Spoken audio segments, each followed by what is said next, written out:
We're back. We're back. Oh no.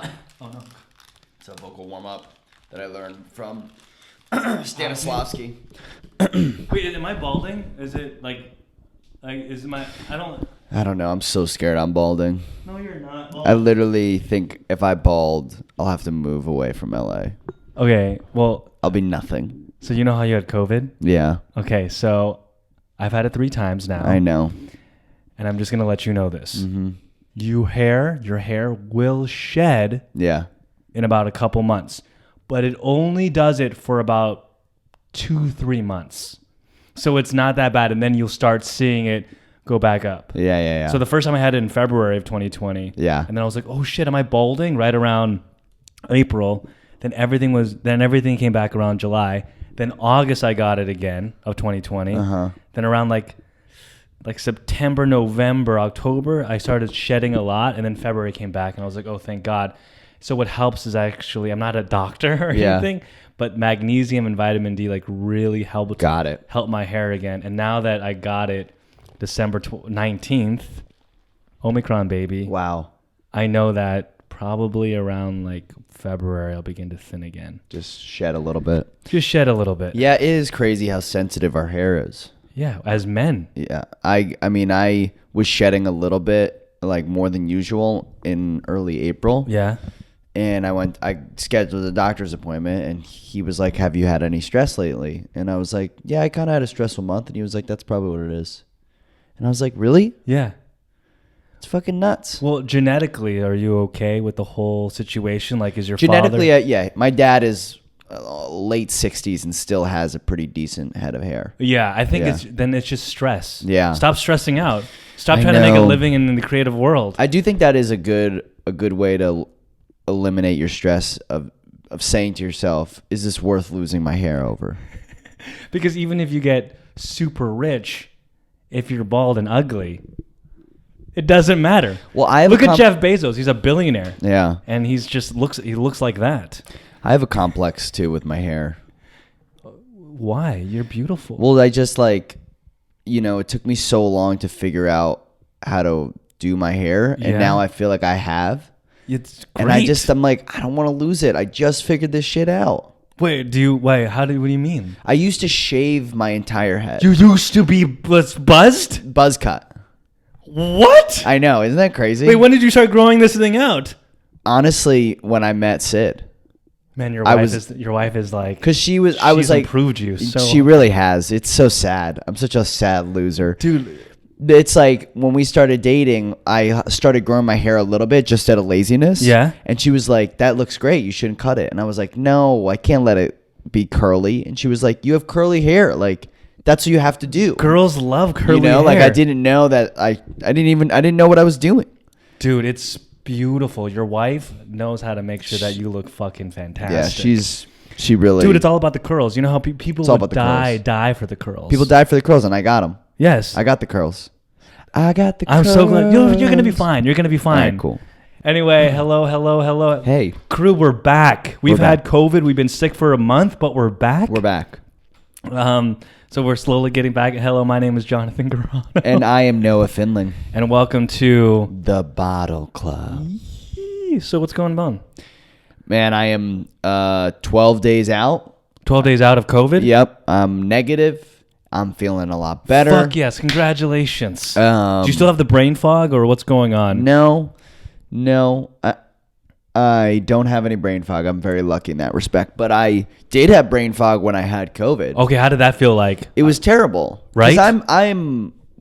I'm really bad at being sick. Like not that anyone could be good at it, but like when I'm sick, I'm still like I gotta wake up and write jokes and I gotta shoot stuff and I gotta like I don't rest. You're the ambitious sick guy. I'm like the ambitious sick guy. I don't care if I am sick. I'm going to go out. I'm going to shovel the snow. And it's like, no, dude, don't fuck with this shit. Rest. It's productive. Because if you rest and you let your body heal, then you'll be out of this quicker and you'll be able to work sooner. Yeah, it's true. But I was like trying to fight it for a while and then I was just like, you know what? When do you have the excuse to just sit on your ass and do nothing?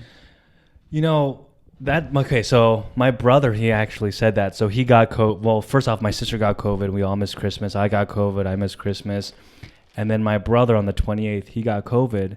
And the very first thing he said, he goes, and I thought he was going to complain, but he goes, Jonathan, I'm really lucky that I got this. And I was like, why? He's like, well, now I can spend time with myself. Yeah. And I've been going on and on and on and on and on. He makes documentaries for a living for like the past year.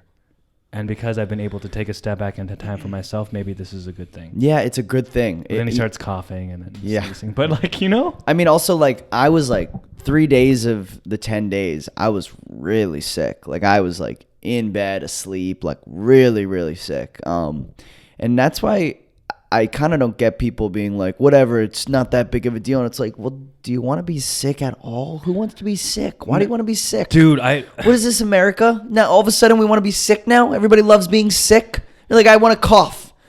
It's like when I was a kid and other kids would start getting braces. I was like, I want to get braces too. And I want to get COVID too. I want to be part of the COVID clan. Yeah, and then I got braces. I was like, these fucking suck. You know... Okay, when COVID first came out, people were really scared to say, hey, I got COVID. You know? It's like an STD test. Yeah. It's like, oh, I'm so sorry. I remember that. It's like, I got COVID. Then everyone gets fucking upset at you. Who did you hang out with? Why did you hang out with me? What's going on? And now, it's still there's still a little bit of shame and guilt. I hate that shit. But it's more like, hey, by the way, I got it. You didn't get it. This is how I felt it. Did you get symptoms? Ha, ha, ha, ha. But we were talking about this earlier. You were like, I'm such a bad person because I got COVID. And it's like, for what? What were you doing? Hanging out with a person? Going to a bar? Since when are those things bad? Like, when are those things immoral? I want to live, goddammit. Do you know what I mean? It's like, the COVID has put such a microscope under the things we do. And it's like, you're just going to a concert. That's not you're not a bad person because you went to a concert. Exactly. I don't want to stay home all the time. Yeah. I'm single. You're married, so you could do whatever you want. But like, I even as a married person, I don't want to fucking stay home. Do you know how excited I am to be here right now? To go to San Diego or go to Arizona or whatever. I'm so tired of being home. I love my wife, but I got to get out. Bitch, go away. She gave me COVID. Oh my God. That bitch. She did? She did give me COVID. Oh my God, dude. Because I refused to quarantine away from her until I knew that she had COVID. But by that point, of course, it was too late. I already got sick. Hey, what are the vows that you say? In sickness and in health. In sickness and health, yeah. So that's good. As long as you guys were... Wait, I have a question. When she was beginning to heal, did you guys like separate from each other the entire time? So when she got her test, that was like 2 days into symptoms, but I wasn't quarantining away from her because I was like, we've had so many COVID scares over the year. Yeah. And, we're on break. It was like Christmas break. We both weren't working. And I was like, I don't want to ruin like our, time off together if you don't actually have COVID.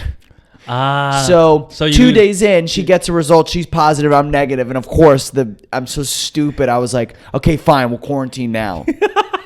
So we start quarantining away from each other for like 2 days. Bless my wife's heart. She like put up with it, even though she knew in the back of her head, like, you already fucking got it, Man, you don't want to ever spend time away from her, even if she's slowly dying. I mean, I do. I just didn't want to, because it was just like, we're on break. This is so nice. Like, we get to like hang out. We've been so busy. Wait, so if you're alone during the holidays, what'd you guys do for Christmas? So tell us. I want to know that. Like, I saw the photos. What the fuck? What'd you do? Well, for Christmas, we weren't quarantining yet because we hadn't gotten our results back. Right. But we just hung out and ate Chinese food and watched TV, watched movies. Right, Jewish Chinese food. Yeah, we don't. That's what we do on Christmas. Yeah. Wait, so so then she got her results. Then we quarantined away from each other. Then like a day and a half later after the results, I start getting sick. So I'm like, okay, you can come out of your fucking room now. We're both sick.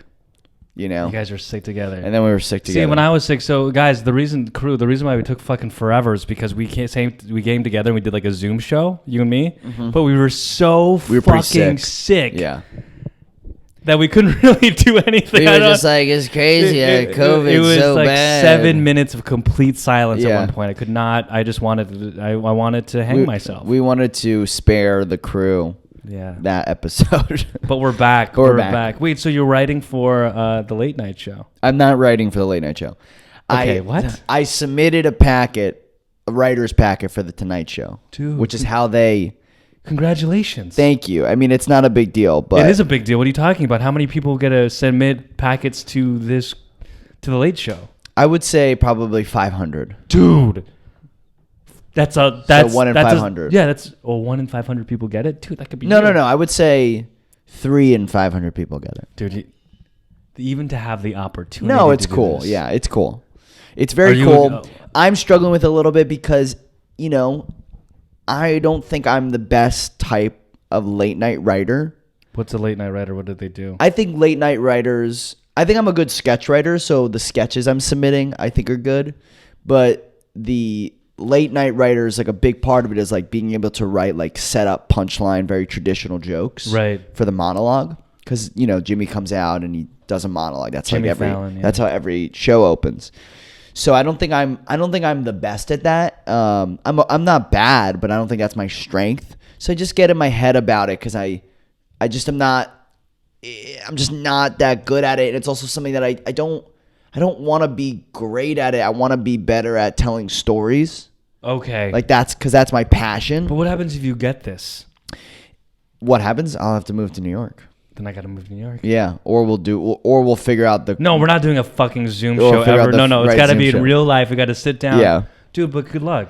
Thanks, man. Yeah, it's exciting. I mean, I'm gonna submit at the end of the week. Gonna take a couple more days on it. It's basically done, but it's good. I think it is a good packet. I think it'll be good. Yeah, and then dude, you don't what's the negativity here? What's going on? I just am like, I'm not gonna get it, and it's not one of these things. I hate these fucking things where people are like, yeah, not with that attitude.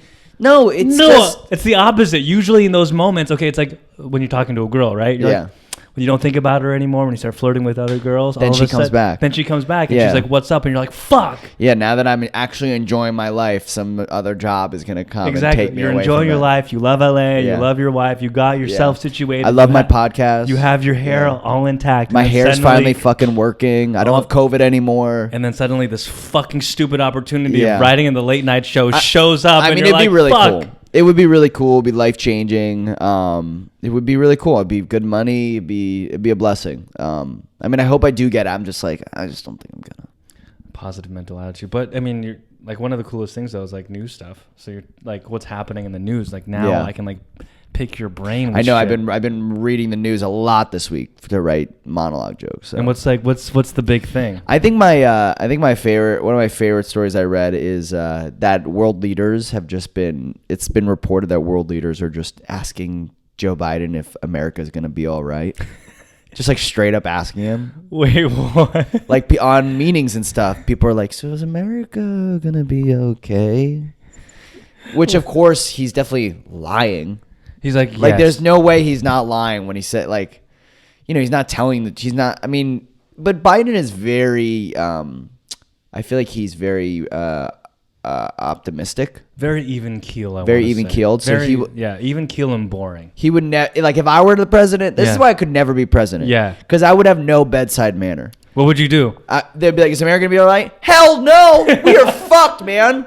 We are so fucking fucked. This whole honestly, and you're fucked too. Whatever country I'm talking to. France, you guys are fucked. Everyone's fucked.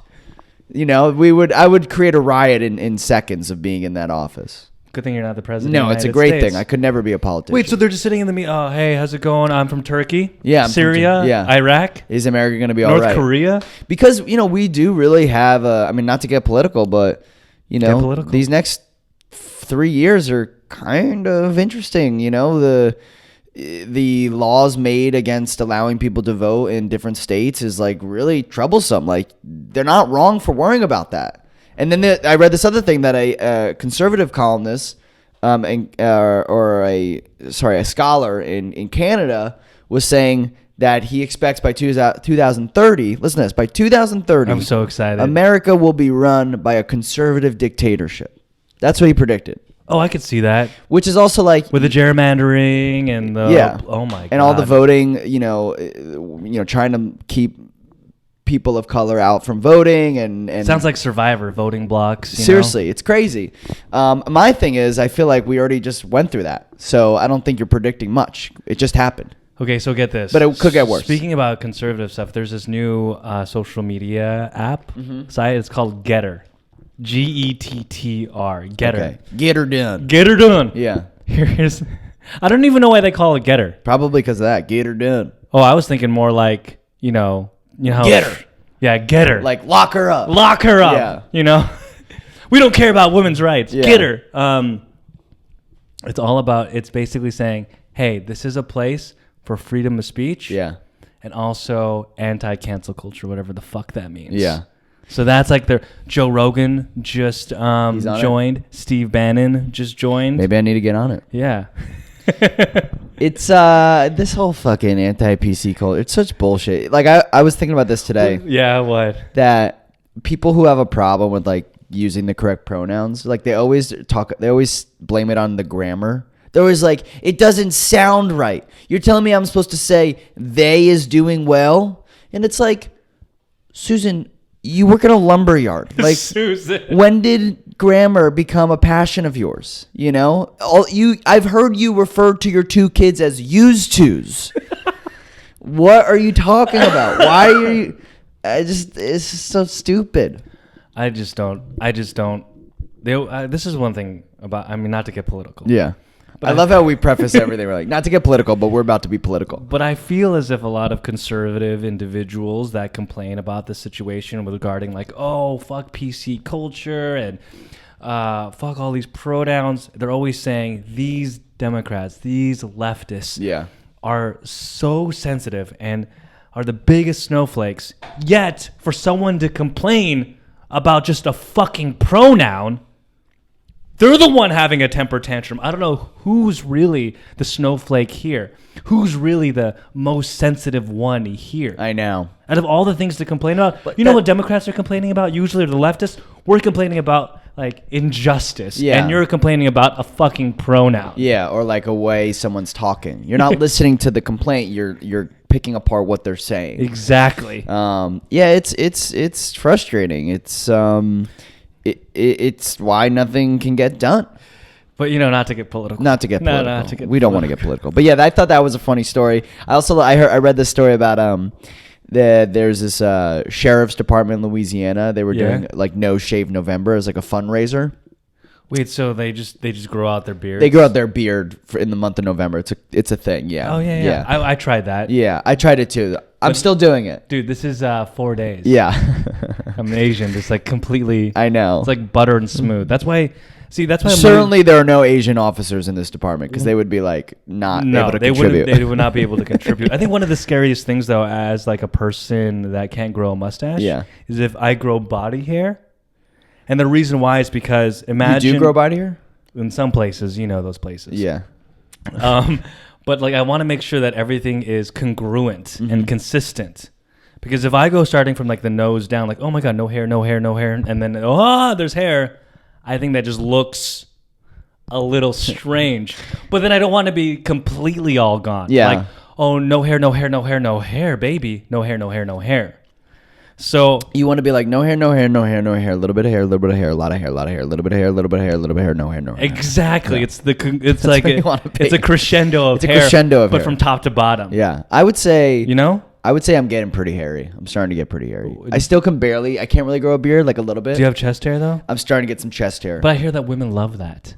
I mean, I don't have a lot. I don't think I have enough for a woman to love. It's not like a sweater. It's not a sweater, but it's coming in. But I hear that you can like hug them for a little bit, and like there's a little surface area. You know what I mean? My look what I'm doing with my head. That's what I would do with someone's. It's a good little cuddle. Like it's like a blanket. You know? My friend's dad. Yeah. So I've had some friends' dads with some just hair. You're like, man, that's crazy. You have like another shirt under your shirt. It's like so crazy to be that hairy to me. Okay. Well, there is the bear community. Yeah, I'm like, I don't have a problem with it. I'm not gonna say all these. I have a problem with it. I mean, it's their First Amendment right to grow out their hair. I'm totally fine with a little bit of chest hair. Like you can give me a little rubbity rub, but if you suddenly have like back hair, it's like Jesus Christ. I don't want to touch friend's dad in particular. I'm thinking of who I'll just never forget how fucking hairy his body was. What was it?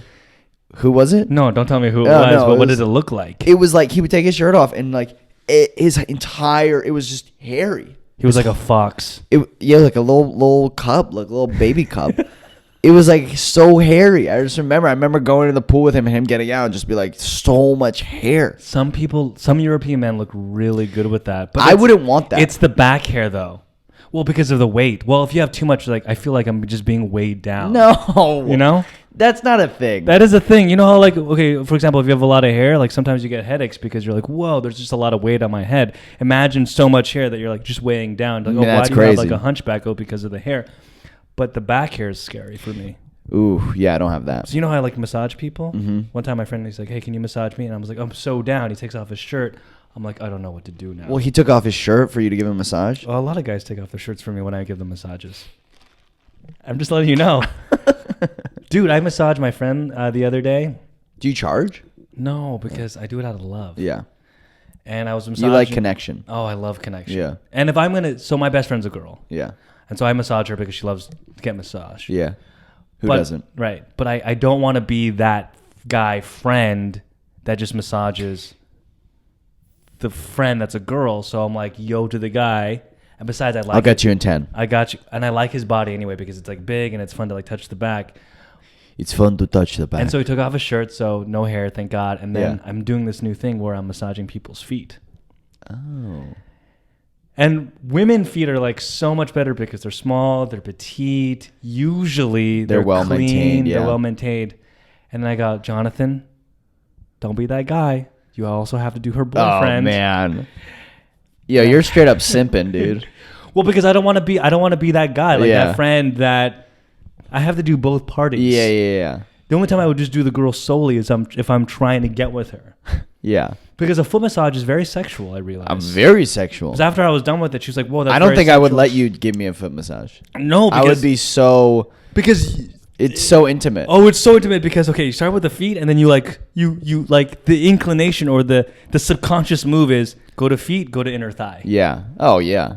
My wife and I she's always asking me for massages. And I usually give them to her. But I will be honest, sometimes I'm just like, it's a lot of work. It's a lot of it's like manual labor. I can't. It's fucking hard work, man. My hands hurt. Well, I mean, are you doing this like your fingertips or the key is use your palm? I do a little bit of everything. Oh, sometimes I do this. Sometimes, okay, I'm not going to touch you, but do not touch me. I'm not. Bitch, don't touch me. So imagine this is you, the mic. Sometimes I just lay my hand on top of their neck. Oh, that's good. Let that heat up. Oh, baby boy. Let that heat up. Oh, baby. You know what's really good too? Yeah. Okay, so right above the tailbone area. Yeah.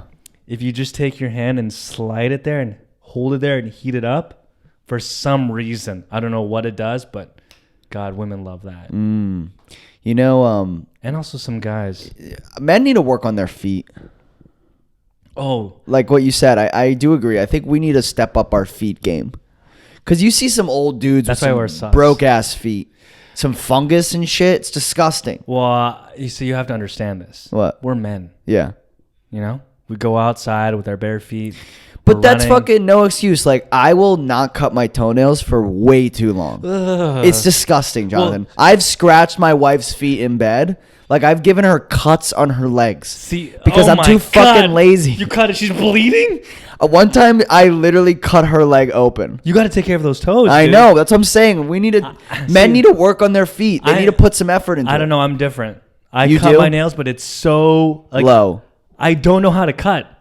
When I was 5 years old, I would take a scissors and they, say cut around the lines. It was jiggy-jaggedy. That's gross. So imagine that, but on my toes. Oh, man. So I have ingrown toenails growing out in every single way. When I was, I think, like 16, they had to freeze part of my big toe to do an operation to cut off, like, the slide of it. Honestly, I used to get ingrown toenails as a kid all the time. I'd have to go to the podiatrist, and they would, like, put Novocaine in my toe and just cut it out. God, I love this. Yeah, it is pretty interesting. You know, fucking PR. These are the topics that fucking matter, dude. Our fucking toenails, dude. No, I think, men, we need to work on our feet. Yeah. Care about your feet. Because if you don't, when you get older, like my dad's feet, no offense, Dad, like I love you, but like they're gross. Because he didn't take care of his feet. Yellow? I'm guessing they're yellow. They're a little yellow. They got a little fungus. It's just not, it's not great. Yeah, I mean, that goes for everything. I really believe... right now, men, we need to take care of ourselves. Can I tell Get a skin routine. Oh, do you have a skin routine? Yeah, absolutely, I do. Okay, can I tell you a secret? Yeah. I usually don't. You have a skin routine. I don't usually tell people this. Yeah. but I get a facial every 3 months. It's smart. And I got a facial yesterday. And what do you think? I think I've always thought you have great skin. It's a little bit of genetics / taking. So, it's both, yeah. So here's okay. But there's certain products that if you implement in your life, like moisturizer. Oh, that's all I use is sunscreen, moisturizer, sunscreen. That's and retinol. Okay. Oh, what? Get a retinol. I don't do that. Go to the dermatologist and get a mild retinol. I'm telling you. I feel like that hurts your skin. No, it doesn't. Doesn't it brighten up? I'm a dark individual. I want to stay dark. It's not going to brighten up your skin. It's going to make you look the way you look forever. Though I think you're going to look the way you look forever. Though I'm not going to lie. Okay, here's so young. Here's the secret. Ready? Yeah. There's 3 things that I use, and this is what you should use. Yeah. Okay. People buy those expensive face washes. Congratulations, Kiehl's and Proactive and Dermalogica. Congratulations.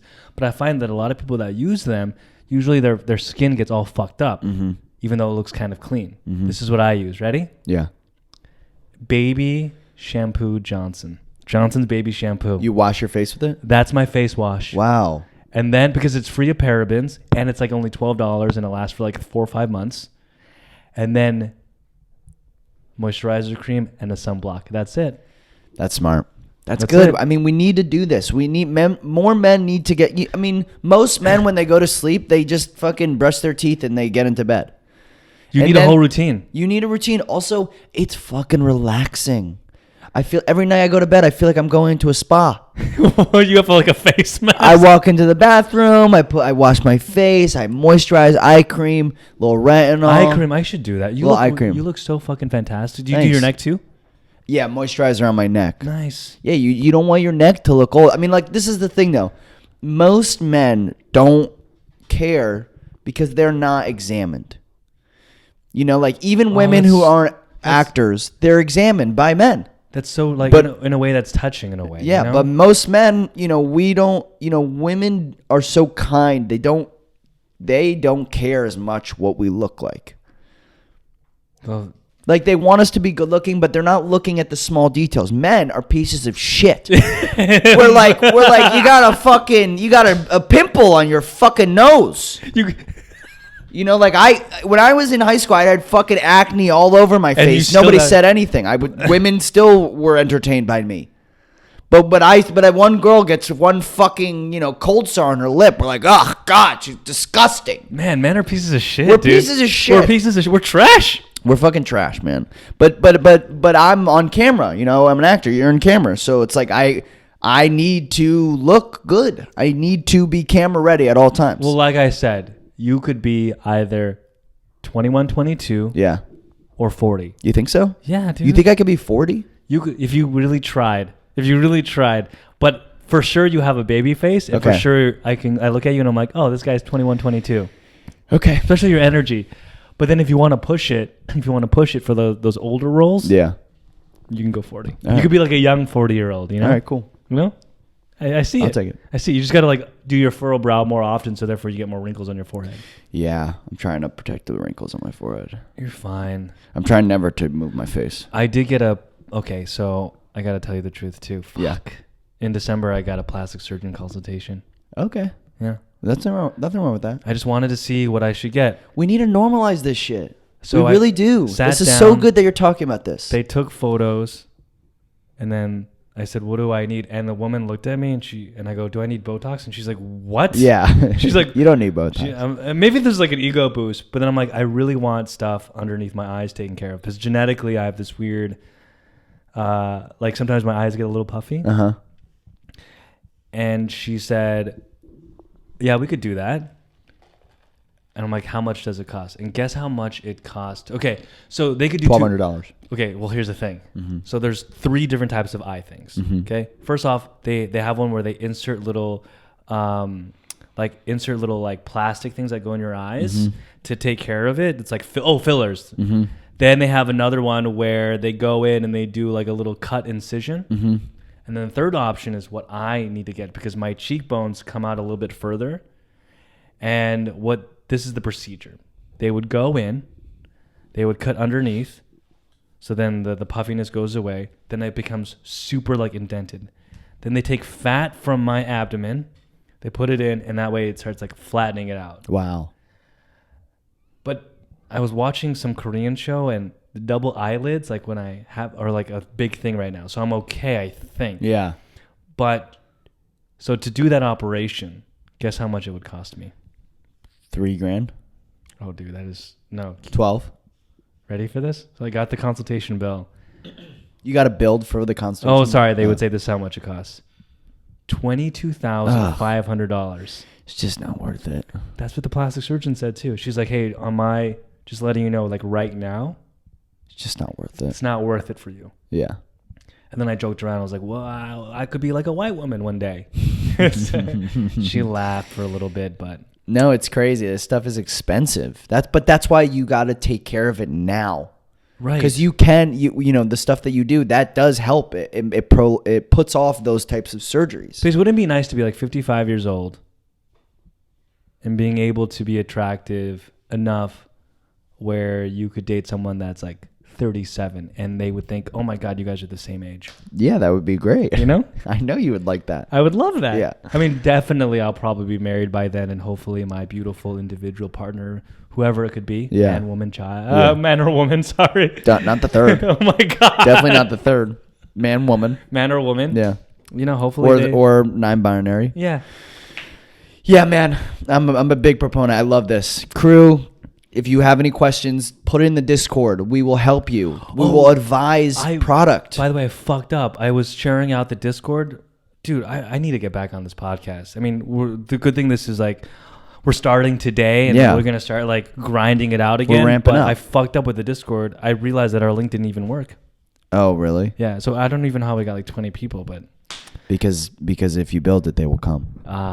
I love that. Anyways. So wait, you're headed to Arizona. I'm going to Arizona tomorrow. I'm opening for John Rudnitsky at the Tempe Improv. You can go to my Instagram if you are in Arizona and you want to buy tickets. Are you flying there? I'm flying there. Oh shit! Congratulations. Yeah, I'm flying there. I'm very excited. I went to school in Arizona. I went to Arizona State University. And the guy I'm opening for, this is pretty cool. Yeah. I met him when I was a sophomore in college. Comes full circle. Holy shit. When I met him at a club, not the club we're performing at, a different club called Stand Up Scottsdale. He was opening for a headliner in the main room, and I met him at the bar, and we just, he was like, asking me about myself, and I was telling him I don't know if I want to move to LA or move to New York, and he was giving me advice, and we stayed friendly for all these years, and then I moved out here, and we became better friends, and then over the last like 2 or 3 years, we became pretty good friends. Yeah. And now I'm going to open for him. He's the headliner now. I'm the opener. See, what's really cool is what I've learned in this industry or any industry that you're in. You never know, like 3, 4, 5 years, the person that you met could be like, hey, I need you for a job. You never know. That's what happens. Another example of that is the first room I wrote on, my first time staffing this past summer. Yeah. The guy, I was an assistant on a sitcom. He was a writer on it 4 years ago. I hadn't heard from him 4 years ago. He emails me, hey, Noah, what are you up to? I have a room that I need a staff writer on. I always thought you were funny when you were an assistant. I thought I'd reach out. Right. You just never know. That's why you should work hard and be kind to everyone around you, because you never fucking know. Your name gets passed around. Yeah. I mean, granted, I'm no longer trying to be like as a creative director in the marketing world, but oftentimes the clients that I've been introduced like 5, 6 years in the past, they'll email me and be like, hey, we have the budget for you now. Yeah. And it just makes me think that as long as you're consistently working and meeting new people and trying to give value to one individual, the world is actually so small in any industry that you're in that you will be connected to the right person maybe 5, 7, 8, 10 years from Absolutely. Now. And people want their life to be easier. And what I mean by that is, if someone's looking for a creative director, they don't want to work too hard to look for it. Right. They go, oh, Jonathan Garano. Great. Let's done. We're done. Okay. I can go home. Oh, he's good. He's good. He's done? good. Great. I'm done. I know a few people in my industry that I've talked shit about because I don't like them and they're not getting work. Yeah. Yeah. But I think it's like, woo! Yeah. It goes both ways. I think it's like. The guy has a bad reputation anyway. How dare you? Sorry. No. Fuck. I'm so sorry. That's probably a job coming. Yeah. No, I think it's very important that to keep that in mind, that people I think for some reason when I moved out here, I thought at first there was this narrative of like people want you to fail. When you go on an audition, those people you're auditioning for, they don't want you to do well. No, they want you to do so well. They want to be done. They want to find the person. They're so sick and tired of watching people. They want to see someone good. I think the gatekeepers are the ones that are actually wanting you to be good. Yeah. And it's your peers that can want you to fail. Your competitors can usually say, fuck you. I mean, Yeah. I think that sometimes about a few people. I'm like, Yeah. God, I fucking hate this guy. But then I'm like, Jonathan, No, don't it's compare. Don't it's compare, normal. don't It's compare. healthy. You know, I think, yeah, you have to. I think once you play that game, the comparison game, it's a slippery slope to depression. Wait, so with Arizona. Yeah. So, yeah. You know what's really cool about Arizona right now, What's though? that? Okay, so I used to work for this company called Stizzy. Have you heard of Stizzy? I think so. What is that? They are a big like marijuana Yes. company. But here's the thing: I got fired last year while I was working with them as a consultant / like brand whatever. It's because so they hire me, Yeah. then they bring me in after I worked there for like 3 months, and they sat me down. And they go, Jonathan, and I go, what? They go, we have to let you go. Yeah. I'm like, okay, cool, this makes sense. And I'm like, why? And they go, because you're not marijuana enough. And I'm like, what? Yeah, dude, you're not marijuana enough. And it's true. You know, you're not dank enough for us. It's not. It wasn't my scene. Like I don't smoke marijuana that You don't. often. I mean, I do, but not that often. Yeah. I'm not a pothead. Like sitting in a bus with all these influencers smoking weed. I'm just like That's so But funny. Arizona, they're legalizing it right now, and I know Now you have it's legal, but you when have I a- went to college there, Yeah. it was a felony. what? Yeah, it was a felony. Marijuana possession was a felony. Oh, shit. This is 2014. But yeah, it's legal now. I actually got arrested for marijuana possession. Do you want to hear the story? Yes, I want to hear the story. What? This is how I got arrested for marijuana possession. So, you know, throughout my college time, I would smoke pot. Yeah. Sure. Who doesn't? I'm at Arizona State. So we would smoke pot, and my senior year came along, and my buddies and I, we got a great apartment right off campus, right by the bars. This was our year. This was our year. First weekend back, we have a party at our apartment. Like a kickback, a pregame. We're gonna get messed up and we're gonna go to the bars because we're all of drinking age. So we're at our apartment. We're hanging out, and I go to a couple of my stoner friends. I'm like, fellas, do you want to go back to my bedroom? Let's pack a bowl before we head out. What do you think? Oh my God, rebel, dude. And everyone's like, yeah, let's do that. That's cool. So we go back to my bedroom, and I pack a bowl, and I basically finish off the bag of pot we had. Like what was left over was like truly like this much pot, like barely a nug. It was like What is this? Like a it little was like hole. It's like 0.1 grams of pot that was left. it was like a couple centimeters. Yeah, it worth. was like nothing left. Okay, dope. So we're smoking and we're passing around and we're having a good time, and then all of a sudden I hear, oh shit. and everyone stops. And we hear it again. And I'm like, this isn't just a neighborly knock. That's a cop knock. So I'm like, hang on, guys. I'll go attend to this. So I leave my bedroom. Bowl continues in rotation. You know, passing around. You know, you gotta make sure. I go out. There are people in the living room drinking, not participating in the pot activities. And they're like, what's going on? I'm like, I think there's a cop there. And I'm like, don't worry. I'm going to deal with it. They're like, okay. I open the door. I step out and I see 6 Tempe police officers. And they are in bulletproof vests. Oh my God. A couple of them have helmets on. Helmets? Yes. And these guys are really intimidating. SWAT? I don't know why. They had fucking SWAT gear on. It was Jesus nuts. Christ, dude. I mean, Arizona is a fucked up police state. Right. So, and remember, marijuana is a felony at this time. And a cop steps towards me, gets in my face, inches from my face, and goes, I smell weed in there. And I just like, listen. And he's like, did you hear what I said? I smell weed in there. And in my head, I'm like, this whole fucking floor smells like weed. Yeah. We're in college. This is Arizona State. Yeah. Everyone in this fucking building is high. Yeah. So I don't say anything. And he gets closer in my face. He's like literally in my face, crazy. And he goes, if you don't go get the weed that I smell, I'm going to lock you in a jail cell with crystal meth addicts and chronic masturbators. Holy shit. And I'm like, okay. So I like literally do like a 180, like I spin around and I'm like, I'll be right back, officers. So I go inside. They let me go inside, which is so funny to me. Hey, at least they let you go inside. Yeah, this whole story is a symbol or it just, the theme of this is white privilege. Right. So I go back inside and everyone's like, what did they want? What did they want? I'm like, don't worry, I'll take care of it.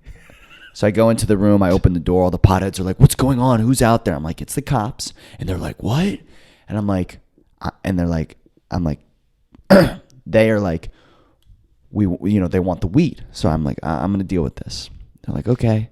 So I start collecting the weed and like, what are you doing? And I'm like, I'm going to go give them the weed and then we could go to the bars. Yeah. And they're like, why? And I'm like, well, guys, honesty is the best policy. Honesty is the best policy. And all my stoner friends are like, what? Why? Like, they're like so confused.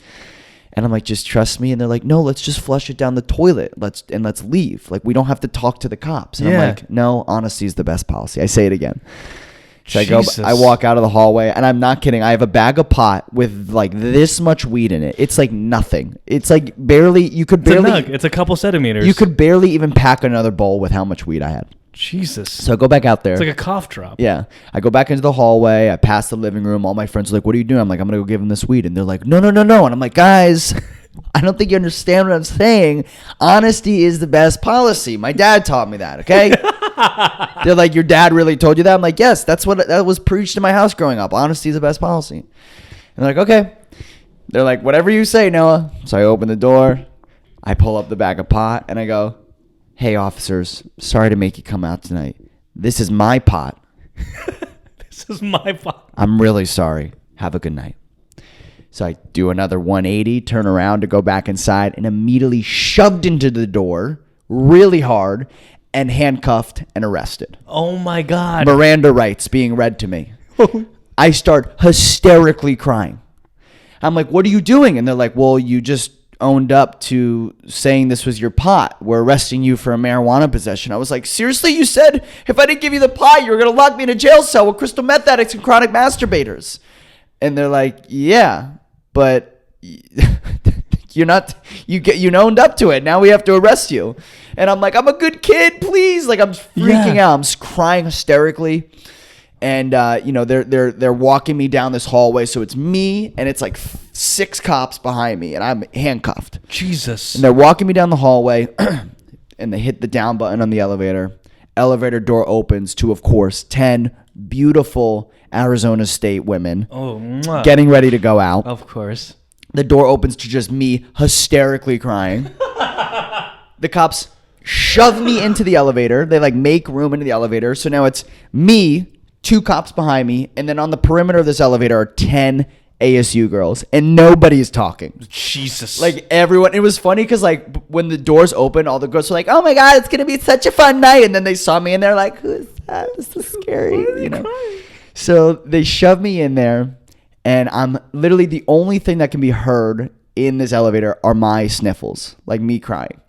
And the cop whispers in my ear, the guy who arrested me, he goes, hey buddy, look at it this way. After all this, you're going to get so much pussy. Oh. And I look up at him and I'm like, I don't want pussy. I want to go home. Like, I didn't do anything. You fucking set me up. So we get down to the lobby. Door opens, and it's just like chaos and debauchery of college kids. Like, everyone stops talking. I'm shoved through this by 2 cops. The squad car pulls me up, and I'm like, what's going to happen to me? And he's like, don't worry. Like, in your report, I'll write up a really good review of you. I'm like, review? This isn't Yelp. What are you talking about? This isn't Yelp. I'm like, I'm getting arrested for a felony. And he was like, we're going to bring you downtown, you know, to a jail cell, and you'll be there for like 2 hours at most. And I'm like, okay. So he puts me in the squad car. I get sent down to the station. I got to do my mug shot, spread my ass cheeks. You know, they go up there, make sure I don't have any drugs in my ass. Yeah, they're doing the whole deal. I'm still crying hysterically. You know, they write me up, put me in a jail cell. Ironically, you know, I was not with, or coincidentally, there was nobody in the jail cell. So the cop lied. Right. He promised me chronic masturbators and crystal meth addicts, and I had none. And I'm sitting in jail just hysterically crying. Like, I'm just so, like, not just like, like wailing. I mean, you're 20 years old. I'm 21 years old. I'm like, my life's over. I am going to have a felony on my record. This is fucking nuts. Yeah. And I'm crying. There's a guy across the way in the jail cell. He was pulled over for DUI, and he was like, "What's going on? Are you okay?" And I'm like, "No, my life's over." He's like, "What happened?" I'm like, "I got arrested for marijuana possession." He's like, "Is this the first time this has ever happened?" And I'm like, "Yeah." And he's like, "So you don't have any like priors or anything?" And I'm like, "No." And he's like, "Dude, you'll be fine. This is my 9th DUI." He's like, "And I'm gonna be fine." So I was like, "Okay, thanks for the advice, DUI man." And kind of gives you some hope a little bit. Yeah, and so like I basically like fell asleep in like crying. Like I literally woke up like at like 6:30 in the morning in my jail cell, like crusty eyed, you know. And they let me go. And then I was freaking out. I was like, I don't know what to do. Like this is gonna be an insane amount of money. Yeah. And I also like I didn't have any money. Like my parents, I was very lucky. Like they were putting me through college, and I was like, if I fucking tell my parents this, they're gonna fucking freak out. But if I don't tell them, I may get fucked in the law by the law a lot harder. Like they might be able to help me. Right. You want a good lawyer. Yeah, you need a good lawyer. And your parents will probably connect you to a good lawyer. So like I talked to my brother and my sister, and I was like, "Can you lend me some money? Because I really don't want to have to tell mom and dad, you know." And people on the podcast have heard like this isn't the first time I've gotten in trouble. Like, yes, I've put my parents through a lot, you know. Yeah. And this was kind of like the final, in my eyes, this was the final straw. Like they're gonna disown me at this point, right. You know. And my brother and sister are like, of course we'll lend you the money, but we really think you should tell mom and dad. Yeah, you should. Because if you go through with this and, you know, something bad happens to you, like you do end up with the felony or you have to go to jail, whatever it is, they're going to be fucking pissed that they didn't get the chance to help you. Of course. Even if they'll be mad at you. And they love you so much. So I'm like, okay, so I call my parents up and I'm like, guys, I got bad news. The other night, I was arrested for marijuana possession. Oh, my God. And my parents are just like so sad. And I start telling them the story. And at the point of the story where the cops come and I go out to the cops and I say, and I'm telling my parents, I'm like, so I go out to the cops and I give them the weed and I say, this is my weed. And my dad goes, you told them it was your weed? Yeah. And I was like, yeah. And he's like, why the fuck would you do that? Like, why didn't you just flush it down the toilet? And I'm like, because you always said honesty was the best policy. And he's just like, no, I never said that. That was never said in this house. He was like, that's you do that with us, not with the cops. And then, let me make a long story short, my parents end up getting me a great lawyer. And, the lawyer like was able to get me, and this is how fucking shitty the legal system is. If you have enough money, you can get away with truly murder. That is true. And unfortunately, people who look like me end up having the money. And that's why this shit sucks. That's why it's unfair. And so like I get a lawyer and the guy is able to like navigate behind the scenes, talk to the district attorney and like, say like this kid, he's got no priors, like he's just a college student, wrong place, wrong time. And ultimately he's able to get me into this diversion program, which basically all I had to do was be sober and pee clean for 6 months. And the felony would be expunged from my record forever. Were you able to stay clean for 6 months? So I get into the diversion program, and what the diversion program is every day, my last 6 months of college, I had to be completely sober. And I would wake up every morning at 5 o'clock in the morning, and I would call this number, and there would be an automated voice message. And the message would say a bunch of different colors. It'd be like, today's colors testing are blue, magenta, seafoam green. And what was your color? Mine was seafoam green. Of course. That's a good color, by the way. So if the automated message would say seafoam green, then I would have to go to downtown Phoenix, get completely naked. Ooh. Someone would watch me take a piss, because I guess a lot of people would bring in like fake dicks. That makes sense. So or like have like a mechanism like wait, strapped so there to was it. like a little Yeah, this box? is hilarious. So there's one guy's job at this clinic. He basically would stand by a window, and all the window could see was like someone's dick in a urinal. That's So like nice. this guy all day is just looking at dicks pissing in a urinal. That's like his whole job. Do you ever get to see this guy's face? Yeah, I look at him. I get, And he's like, "Oh, it's Noah." and he never would wave at me, but he would just watch my dick and make sure I wasn't. You couldn't like hold your dick either. You had to get couldn't hold your completely. dick. You had to get. Yeah, I'll show you. You had to get completely Thank you for showing me. naked. Okay, I'm imagining You're the this. you're the guy. All right, There's a window here. Okay, I'm looking. And I'm just peeing, Oh, then I'm carefully looking. and he's watching my dick. He's watching me pee. So I had to do that You know what? That's not a bad job. for 6 months. 6 Completely months. sober. No drinking, no drugs, nothing. Completely He's sober. just looking like that. And I did it. I did it, Congratulations. and I got expunged from my record, and then I paid my parents back. Moral of the story: always lie to cops. Always lie to cops. Always lie to cops. Not to get political. Well, no, seriously. And if you But can lie help to it, cops. if you can help it, don't talk to them. Don't talk to them. You have you never need to talk to a cop. First off, If holy you're under shit. arrest, don't resist. Obviously, that's a gray area, but But just be like, "Yo, get a lawyer and just shut get a lawyer and say, and don't That's kind of fucking like talk to them. That's not kind of like my dream, actually. My big thing is like, hopefully one day I'm like in that interrogation room, and I could just stay still and then ask for a lawyer. That'd be really cool. But first off, amazing story. Really, I will say that was a really dark period of my life. Yes. But I'm almost happy it happened, because I learned so much from that experience about myself and about the world, the legal system. It made me very anti-police. Again, like, I was an idiot. I did this to myself. I owned up to having drugs on me when I didn't need to. Like, a lot of this was my fault. I'm not trying to blame the cops for what I should be accountable for. You're morally, you're not morally, but you are rather blaming kind of the system. But it was eye-opening that like everyone who I talked to was like, dude, you're fucked. You have a felony. And the lawyer, and like, it was just so clear. Like, if you could afford a fancy lawyer who like knows people, you're going to be fine. And most people can't do that. I'm not going to tell, you're absolutely right. I'm not going to tell you my legal stuff because I never want to talk about it. Yeah. But you're absolutely And it's right. fucking sad. And it's like, you shouldn't have to. Well, there's something it that shouldn't be a privilege. You shouldn't have to be privileged to get just legal. There's a couple things that you did say in your story that made me think about a few things. Number one, I love how you understand that you did have a lot of privilege here, which is great. The fact that the cops let me go back into my apartment unharassed is crazy.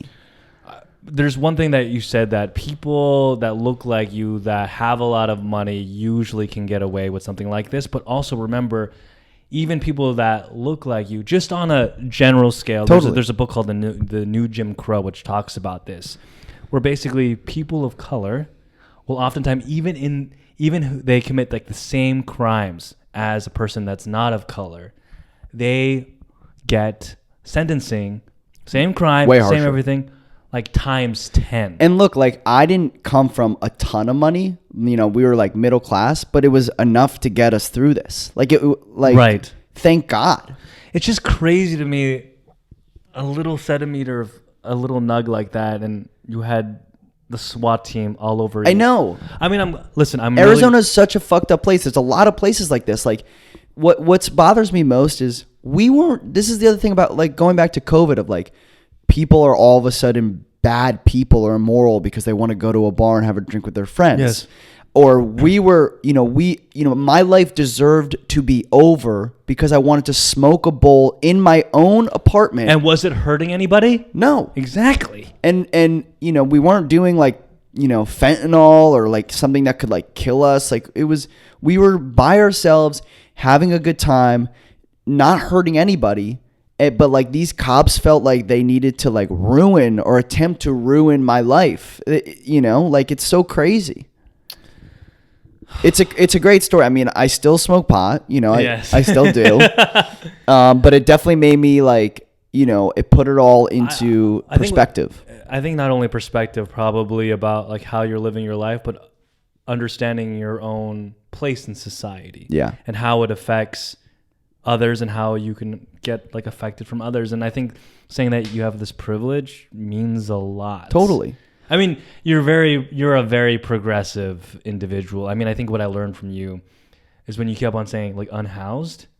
And to me, I was like, wow, Noah, even those little statements means that you're always consistently checking yourself. And in that process, you're always making me check myself, which is good. Well, yeah, I just think like anyone who's like, I'm not going to like the unhoused thing. Like someone told me, I said homeless once and someone said it's unhoused. The logic of being like, well, I'm not going to say what you want me to say. It's like, who fucking cares? This is what someone wants to be called. Well, there's two things. So who cares? One, why is it a shot to your ego if you have to say something else? I agree with this. There's this woman that I'll never forget. Her name is Beep. I don't know if this person ever wants to be ever named. But I was a senior in college, and I was in this round table with a bunch of people in this organization, all people of color. We're talking about different things. And as I realized that I'm over talking, like I'm becoming the person with the loudest voice. And all of a sudden, this girl stands up. She looks at me and she goes, Jonathan, shut the fuck up with your male privilege and let someone else speak. And you have no idea. I think about her like every month, just realizing at that moment, I cannot believe that I wasn't checking myself in this moment to allow others to speak. Right. And it is because of her that now I've improved as a person. Like I get, as you begin to improve yourself, people begin to compliment you and say, hey, thanks for allowing this other person who's not having a voice to say something. Yeah. You probably saying, like I just mentioned, you just saying unhoused instead of homeless. Like I look at your behavior and I'm like, wow, Noah is a better person because he listened. Yeah, I mean, I will say, Does it make sense? Yes, but I don't think like doing these things makes you a good person or not a good person. I think it just makes you, how about this? It makes you more aware of your place in society. Sure. Absolutely. Does that help? No, that is 100% And true. Because it makes other people comfortable. Plenty of people say all the right things, but they're like murderers. Like Jeffrey Dahmer was probably a fun dude. Right. Like who was probably pretty liberal. I mean, he was, you know, like, but he was eating people's heads off. So I don't know why I'm thinking about this person named Ani Akopian, who I absolutely love. And I remember speaking a lot, and she goes, hey, I'm not finished yet. Yeah. Oh, I love that. I'm like, okay, that makes sense. Yeah, I'll give you a time I was called out that changed my life forever. I was making love to a lady. This is before Sid. And I maybe have talked about this, but we finished. Yeah. Or I finished. And then I like rolled over and like went to sleep. And she goes, hey, do you think sex is done when you come? And I was like, what? Mind blown. I was like, wait, I never thought about it like that. And then I like, you know, and then I went down on her and then I'm like, up until that point. You put in the work. Well, up until that point, I'm like, I don't think I've ever made a woman come before this. Usually I like to do the opposite. I like to do them first and then do come them to you. first. And That's so that great. way when I come, I can like not care anymore. But like that, her saying that and her having the courage to say that, God bless her heart. But it changed my life forever. And it changed every interaction that you ever had with a woman. It changed every woman's life that I ever interacted with them. Because now I know that those are the rules. See, that's like a perfect example. Because I just didn't know. That's the thing. I just and you know, maybe that's probably on me that I didn't know. It is on me. But I'm like, well, can someone fucking tell me? Because I want to change. This is what I'll say. Yeah. One, be careful of that mindset that I understand that you want to change, but it is no one's responsibility to tell you how to change. But two, when that happens, like understand how lucky and fortunate you are that someone called you out. Like, holy fucking shit. But it is like we need to call people out, and those people that are getting called out need to reach deep into their heart and say, "You're right. I mean, luckily, let me work on this." It's a little harder. Luckily, I have one of my best friends is conservative, and I'm very fortunate where I know how to like handle someone with opposing views. But talking about mind blowing, and then we can get to I want to talk about some stuff which is cool. I don't. Hopefully, you know that I'm not like trying to like top you or anything like that. This is what a conversation is. But you know, like I just when I was talking to my sister Caitlin. I'm not going to bleep that out because I love her and she's okay with this. But we were talking about my other sister, Mackenzie. And Mackenzie is all about sports. So she plays soccer. She's always out there. She's always running. So she wears like shorts and tank tops wherever she goes. And my sister, Caitlin, she begins talking. She's like, Jonathan, you know, Mackenzie always wears these tank tops and always wears these short shorts. She's such a, and at that moment, I thought my sister Caitlin was about to say, she's such a whore. That's my subconscious inclination. But instead, my sister said, she's such a courageous woman. Mm-hmm. And I took a stand back and I was like, holy fucking shit. And then my sister Caitlin goes, you know, I wouldn't be able to do that. And like my mind, like, I was like, whoa, Jonathan, why the fuck was I about to call my sister a whore? That's number one. I don't think you were calling her. You thought she was going to call her that. Right, but it's still like the subconscious. Yeah, that you would think that's of course what she would think. That's the fucking first thing that I thought about. Yeah. Like, I cannot believe it. Yeah. And then number two, I'm like, whoa, my sister's absolutely right. That my fucking sister, when she walks outside and she's wearing short shorts and tank tops, that's just who she is. Yeah. You know, she's a soccer player. She's not trying to be anything. She's just being who she is. Right. She doesn't. And yet, for some reason, my sister says she's a courageous woman because guess what? You know what they probably do to my sister? A lot of the moments that I've heard from my sister's stories is she gets sexualized. Totally. Often. Yeah. I remember I was dating this fucking woman the 6 years that I loved so much back in the day. And I think the first month, she was walking towards me, and then she was walking through a crowd of people. We met up, and suddenly she like stopped, and she's like, "Oh my god!" And then she walked closer to me, and I'm like, "What's going on?" And she goes, "Someone just touched my ass and squeezed it." And I'm like, "Who the fuck did that?" It's like you forget sometimes that as a man who's just walking around, I rarely. Like, I don't have to be afraid of that. No, you never do. There's a woman on TikTok called Side of Sarah.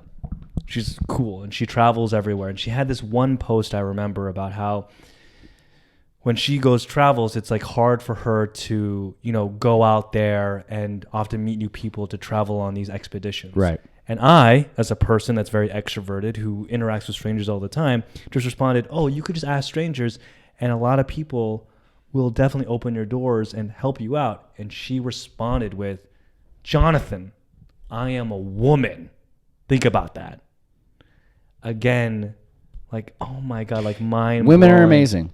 They really are. Like, they go through a lot. They go through so much, and we put so much of them and expect them to call us out. And it's like, you know, it's like we're asking the abused, or I'm not using the right terminology. The victims to also be leaders. Yeah. It's so unfair, and I'm so grateful when they can be, but I think it is even more of a reason on us to be as self-aware as we possibly can be and be open to being critiqued and not being don't be defensive when someone is critiquing you or trying to give you advice or a different way of thinking about it. It's like it's a big balance between how do I make sure that I'm checking myself, but also I'm not being someone that is completely always passive, if that makes sense. Totally. Let's talk about a bad man, though. Should we talk shit about a bad man? Yeah, I was about to talk about how like my ex-girlfriend got followed by somebody, but we're not going to do that. We could do that next episode. Yeah, Jesus Christ. Grant's not a bad man. He's just fun to make fun of. Okay, so there's this guy. We don't know that he's a bad man. I don't know what's up with us, but there's this guy, Grant Cardone. He's a billionaire. So he says. For some reason, ever since we started talking about him, I don't know what the algorithm, I don't know what the fuck is going on, but I keep on getting ads after ads about ads. Like he'll stand up. Like I remember this one ad. He comes up and he has like $100,000. He's like, "Hey, do you want this? I'm in my 50s and I've learned so much. You can get it too. Join my course." I checked the course. It's like $1,000. You took it? No, I'm not gonna give him $1,000. He's a billionaire. He should give it away for free. It really is crazy. A billionaire is making people. It's like, oh, that's how he became a billionaire.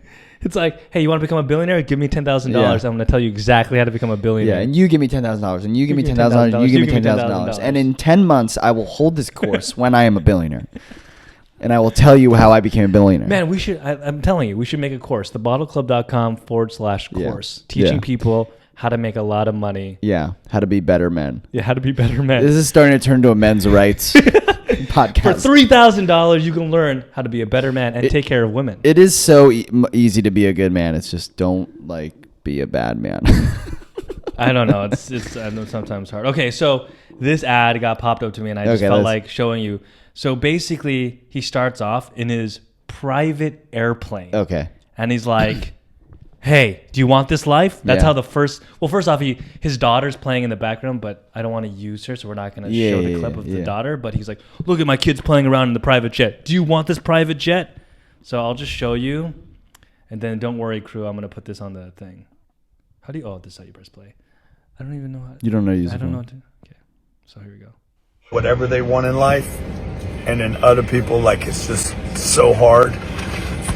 My entire first 45 years of my life was so rough, so hard, so many ups and downs, so many disappointments, so many discouragements, so many New Year's came around where I'm like, man, I want this year to be better than ever. But down deep, I'm like, it's probably not going to be any different than it was last year. My name's Cardone. If you don't know who I am, man, I turned my life around years ago.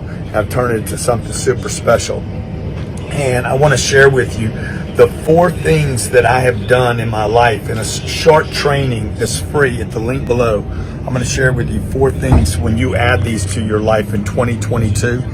I guarantee you, okay, 100% guarantee that you will have the best year you've ever had. It's completely free. Join me. Bring your spouse, your lover, your friend, your partner. I'll see you there. Your spouse, your loved one, I'll see you there, and I guarantee a better life. I think in 2022, this year, this is for the crew. Anyone who looks at you and says, I 100% guarantee whatever they're about to say is bullshit. It's fucking bullshit. Do not trust that person. Nobody can guarantee you anything. And if they're trying to sell you something, they're even more full of shit. And bro, those 4 things, they're not free, bro. Yeah. It's like 4 bullet points, and then the funnel brings me to a course, and the course is like $1,000. I guess my biggest problem with this hustle culture, billionaire culture, is he wants your wife and your kids to all join the course too. For that too. And we talked about this last week. Sometimes your life is good the way it is. Sometimes you don't. Why is that life so much better than someone who lives in a 2-bedroom apartment? Can pay for everything they need, can do everything. They have enough money for everything they need. Look, I get it if you're completely destitute and you want to get out of that. That's one thing. But if you're middle class and how about this? I think it's all about are you comfortable and are you happy? Yeah. Because I think we live, United States of America is all about this capitalistic mindset where it's more. And I think when you see someone like an influencer like Grant Cardone, because that's what billionaires are nowadays, influencers, they're just influencers on social media. They go, this is what you can have, and it creates this sort of FOMO. And then that capitalistic keeping up with the Joneses, it's fucking sickness, triggers you in your head, and you go, I also need to live a life where there's Lamborghinis, where there's private jets, where I can go on vacation whenever I want, where money equals freedom. And oftentimes what you find out is in that pursuit of that, you become unhappy. Yeah. Because that grind can be way too much. I think about this. Did you watch Don't Look Up? Yes. What he says, can I say a spoiler? Or yeah, no one gives a fuck. If you haven't watched it yet, you should watch it. Don't Look Up on Netflix. At the end, Leonardo DiCaprio, the comet is coming. Yeah. They're going to die. And they're sitting around the table, and he looks at his family and his friends, and he says, wow, we really had everything we needed, didn't we? Such a beautiful. And line. I'm like, I've been thinking about that all the time. I'm like in my apartment, like, do I live in a house? No. Am I a billionaire? No. But like, I got everything I need. And that's really special to me. And I have the chance to fight for more if I want it. But I don't think I should look at my life and being like, I have everything I need. I need more because of that. I think the big lesson here is because I was complaining about my height with my siblings, and I think I love that. Yeah, my brother said something. Never stops, does it? No, my brother said something so beautiful, and I think what he said pertains to this. It's, hey, practice gratitude, and when you practice gratitude, you'll realize that what you have can be enough. Yeah. And I think when you Wow, Jesus Christ, dude. And I also think like fuck yes, dude. When you're living in gratefulness and abundance in what you have, you will get more. Because when you're open up to how good things are right now, you're opening yourself up to more opportunity. Does that make sense? That makes a lot of sense. So I have this affirmation that I started last year, like November. Mm-hmm. I'm going to read it right now. I have to bend down. It says, through hard work and preparation, you will see that money and influences. Through hard work and I can't see it. Okay, there we go. Through hard work and preparation, you will see that money and influence flows easily within me. Yeah. And that affirmation to me means so much because one, it requires me to work, right?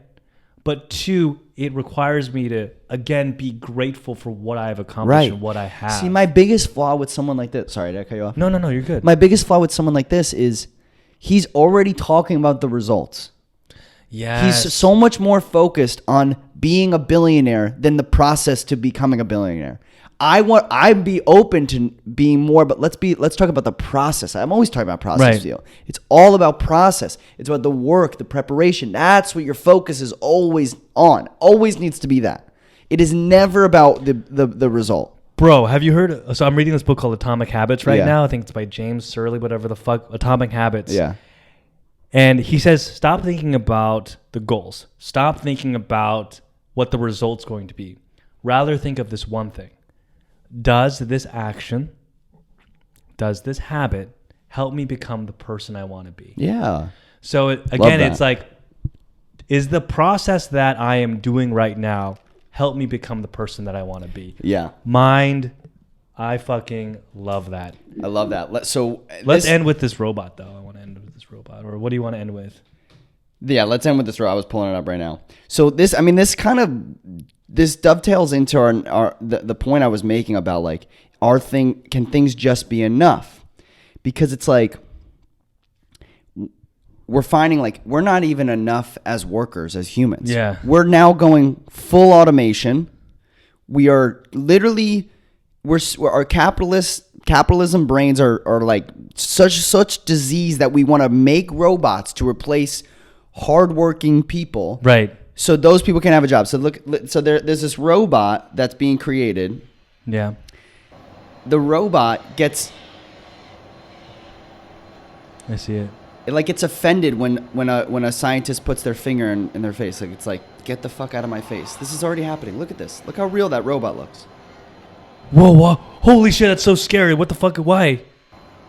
Get out of my face. That robot's like, I don't want a fucking finger in my face. I will rip your arm off. Oh my god. Wait. I have a question. Are they? Why is this happening? Is it AI? Yeah, it's AI.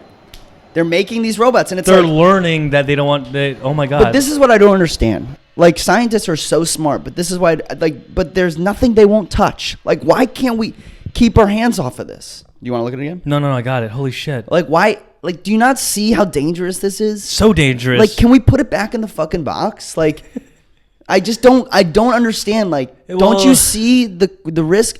I do see the benefits of some things like this. We can definitely talk about that later because right now, actually, you're going to hate me. I'm working with a client. Okay.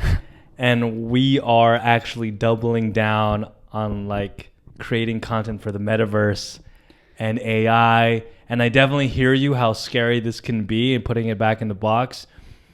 But at the same time, there's a lot of money to be made. There is a lot of money, but I guess I'm just like, But do we need that much more money? Do we really need it? I don't think the question is like, that fucking robot is going to replace 30 million truck drivers. Right. So here's the thing. 30 million truck drivers won't have a job, and they won't be able to get a new job because they've been doing that job for 20 years. Right. So I think the question is not really like, do we need more money? I think the question that becomes is, do we need this extra efficiency? Yeah. Do we need to be that efficient? Right. That can destroy communities. Yeah.